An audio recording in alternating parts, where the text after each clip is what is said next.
आज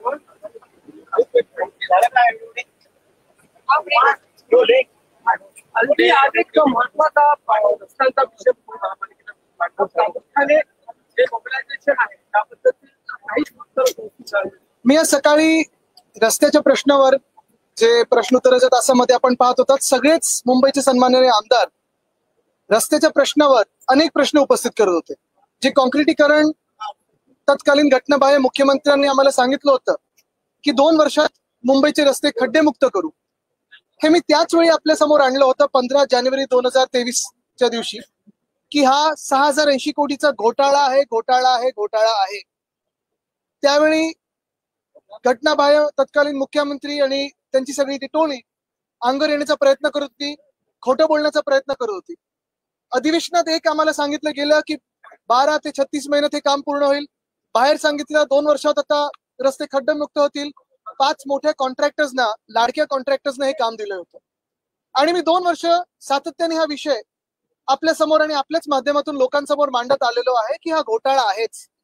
ह्याच्यात कसे 5 लोकांना त्याच्यात आणलं गेलं, त्यांना टेंडर कसं दिलं गेलं, त्यांना किती एस्टिमेट कॉस्टच्या अबव दिलं गेलं, कितीचा फायदा ह्या कॉन्ट्रॅक्टर्सना झालेला आहे आणि नेमकं किती टक्के काम हे खरं मुंबईत झालेलं आहे, ह्याच्यावर आम्ही सातत्याने प्रश्न विचारत आलो.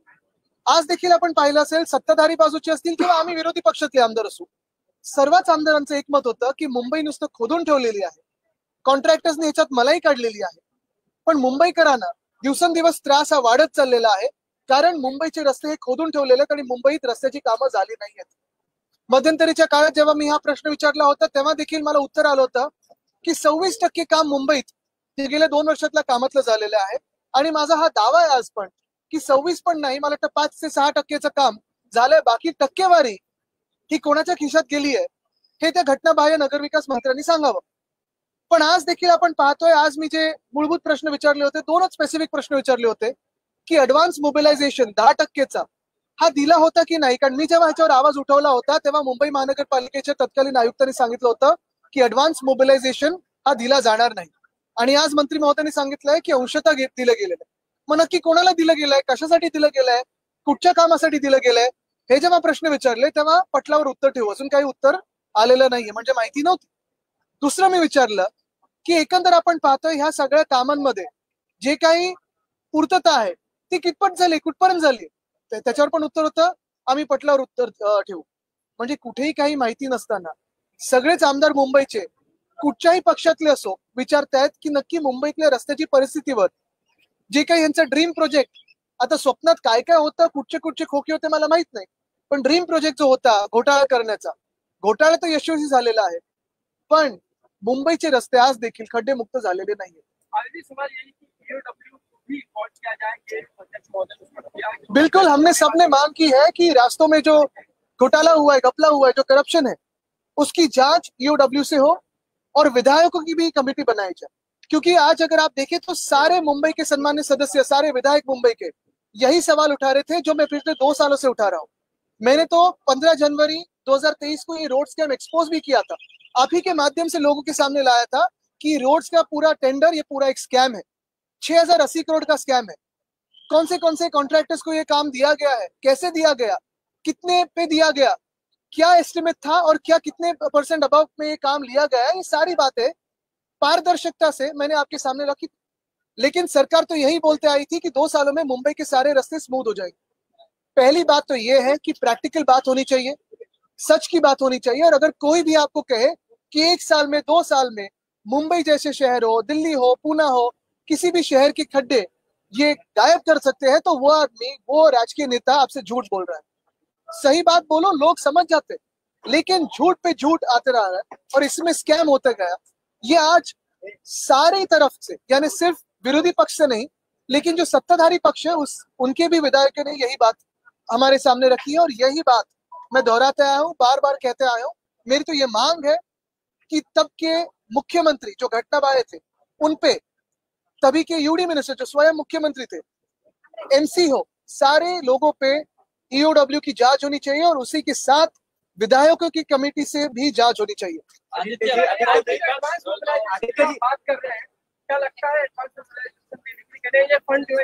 मैंने तो स्पेसिफिक पूछा था कि एडवांस मोबिलाइजेशन दिया है कि नहीं. क्योंकि मुंबई में कभी भी प्रथा नहीं थी, परंपरा नहीं थी एडवांस मोबिलाइजेशन देने की। 10% के जो एडवांस मोबिलाइजेशन दिया जाता है वो सिर्फ ग्रीन फील्ड प्रोजेक्ट्स में दिया जाता है। कहीं नया हाईवे बन रहा हो, कहीं नया टनल बन रहा हो, तब दिया जाता है। मुंबई जैसे शहर में कभी भी एडवांस मोबिलाइजेशन की ना जरूरत है ना जरूरत रहेगी, क्योंकि ये ब्राउन फील्ड प्रोजेक्ट है। जहां रास्ता है उसी को आप ठीक करें। नेशनल एजुकेशन पॉलिसी के तहत महाराष्ट्र में सीबीएसई बोर्ड लागू करने की बात चली। बीजेपी के कई नेता कह रहे हैं कि अब इतिहास में उर्दू का शासन मुस्लिमों को जगह नहीं मिलेगी, हम अपना भारत के इतिहास पढ़ाएंगे। आपको लगा 10 साल से यही बात करते आएंगे, करेंगे कब? हर चुनाव इसी पे लिया जा रहा है। लेकिन एक बात है, इतिहास के बारे में बिल्कुल बात कीजिए, लेकिन भविष्य के बारे में बात कीजिए। और अगर आप शिक्षण व्यवस्था ठीक करना चाहते हैं, न्यू एजुकेशन पॉलिसी के बारे में बात 2019 से चल रही है, 2020 में वो लाया गई, तब से लेके अभी तक कितने राज्यों ने इसे इम्प्लीमेंट किया है? क्यों नहीं महाराष्ट्र ने इम्प्लीमेंट किया? सीबीएसई बोर्ड का मैं बिल्कुल स्वागत करता हूं, लेकिन क्योंकि मैंने भी हमारे जो बीएमसी स्कूल्स है उसमें सीबीएसई बोर्ड लाया था, आईसीएसई बोर्ड लाया था, आईबी बोर्ड लाया था, आईजीसीएसई बोर्ड लाया था, और उसी के साथ एसएससी बोर्ड था। मेरी ये भी मांग है और मान्यता भी है, मैं ये भी मानते आया हूँ कि हर एक राज्य में जो अपनी मातृभाषा है उसे भी प्राधान्य दिया चाहिए। जैसे महाराष्ट्र में मराठी हो, आसाम में आसमी हो, केरल में केरली हो, उसी के साथ जो कोई भाषा, जितनी भाषा सीखना चाहता है, स्वागत करता हूँ। लेकिन ये सब करते हुए मेरा यही प्रश्न है कि आज जो सडनली सीबीएसई की घोषणा हुई है और अभी अप्रैल से शुरू हो जाएगा, ऐसे नहीं होती है बातें। हमने जब यशस्वी तौर पे ये करके दिखाया था बीएमसी में, उसे टीचर ट्रेनिंग प्रोग्राम भी लाना चाहिए, क्योंकि टीचर्स जो हमारे शिक्षक होते हैं, जो गुरुजी होते हैं, प्राध्यापक है, उनकी भी जो मानसिकता होती है एक बोर्ड में पढ़ाने की होती है, उनको ट्रेनिंग उसी बोर्ड में दिया जाता है। अगर उन्हें आईसीएसई बोर्ड में लाना है, सीबीएसई बोर्ड में लाना है, बिना उन्हें वहां से निकालते हुए उन्हीं टीचर्स को अगर लाना होगा, और उन्हीं टीचर्स को लाना भी चाहिए, तो वो करते हुए फिर आप उनको 2 साल के लिए ट्रेनिंग में लाइए, रिफ्रेशर कोर्सेज करवाइए, और फिर उसी सिलेबस के साथ अलाइन करके उस शिक्षा व्यवस्था में लाइए। पेरेंट्स को भी उतना मौका मिल जाएगा कि आगे की जो प्लानिंग है उसे करने के लिए विद्यार्थियों को भी मिलेगा। मांग कर रहे हैं कि नागपुर हिंसा का सच सबके सामने आना चाहिए, लेकिन अब इसमें बांग्लादेश कनेक्शन सामने निकल कर आ रहा है। ये कहा जा रहा है कि कई सारे जो सोशल मीडिया पोस्ट किए गए थे उसके आईपी एड्रेस जो है वो बांग्लादेश के मिले। क्या कुछ कहेंगे इसको? देखिए, इसमें बहुत सारी एक कंस्पिरेसी भी दिख रही है। ये कल मैंने बात की थी, इसमें कोई डीप स्टेट की व्यवस्था है क्या? क्योंकि ये जो बातें हो रही है, अगर आपने देखा होगा, कल आरएसएस ने भी खंडन किया है, उसका हम स्वागत करते हैं। क्योंकि कोई 300 साल पहले, 400 साल पहले उसके ऊपर दंगे होना, अगर एएसआई को वो कब्र खोदनी है तो वो तो अधिकार केंद्र सरकार का है ही। लेकिन दंगे करवाना, और कहाँ किए इन्होंने दंगे? नागपुर में किए। छत्रपति संभाजीनगर से कितना दूर है नागपुर? वो भी किसी के होम स्टेट में किए, किसी के होम सिटी में किए, तो गडकरी साहब के जिले में किए। सीएम खुद जहां से आते हैं उसी जिले में किए, उसी शहर में किए। आरएसएस का मुख्यालय उधर किए। 2 महीने पहले, 1 महीने पहले जो मुख्यमंत्री महोदय डावोस जाते हैं, सभी का स्वागत करते हैं कि हमारे राज्य में आइए, इन्वेस्ट कीजिए, टूरिज्म बढ़ाइए। अगर हमारे राज्य में दंगे बढ़ेंगे, अगर हमारे राज्य में ये कम्युनल वायलेंस हो जाएगा, अगर हमारे राज्य में कहीं ना कहीं ऐसी घटनाएं घड़ी, तो फिर असर किस पे होगा? इन्वेस्टमेंट पे होगा, असर पर्यटन पे होगा। ये डैमेज किसको करता है? किसकी इमेज को करता है? सीएम की इमेज को करता है, क्योंकि वो ही स्वयं गृह मंत्री भी है। हम यहाँ पोडियम पे किसको सवाल पूछेंगे?